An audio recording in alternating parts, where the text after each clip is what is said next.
Hi friends. Today supervised versus unsupervised லேர்னிங்கோட difference பற்றி பார்க்க போகிறோம். சிம்பிள் ஸ்டோரி சொல்கிறேன். இப்போ வந்து ஒரு குழந்தைய வந்து நம்ம ஒரு சூப்பர் மார்க்கெட் அழைச்சிட்டு போகிறோம். அங்கே வந்து ஃப்ரூட்ஸ் எப்படி ஐடென்டிஃபை பண்ணுறது அப்படின்னு சொல்லி கொடுக்க போகிறோம்.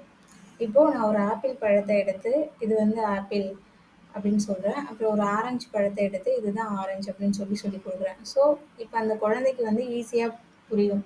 ஸோ நம்ம எக்ஸாம்பிள்ஸோடு காமிச்சு அதோட ஆன்சர்ஸையும் நம்ம சொல்கிறோம். ஸோ இதை தான் வந்து சூப்பர்வைஸ்டு லேர்னிங்னு சொல்கிறாங்க.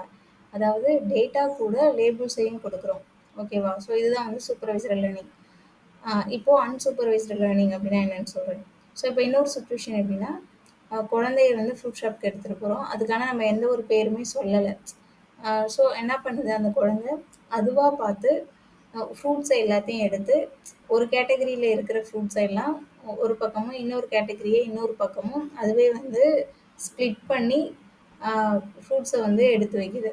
ஸோ இப்போ என்னென்னா, அன்சூப்பர்வைஸ்டு லேர்னிங்கிறது லேபிளே இல்லாமல் மாடல் வந்து அதோட சிமிலாரிட்டியை வச்சு கண்டுபிடிக்கும்.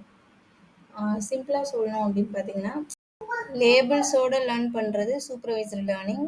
லேபிள் இல்லாமல் லேர்ன் பண்ணி அதுக்கான பேட்டர்னை கண்டுபிடிக்கிறது அன்சூப்பர்வைஸ்டு லேர்னிங். தேங்க்ஸ் ஃபார் வாட்சிங்.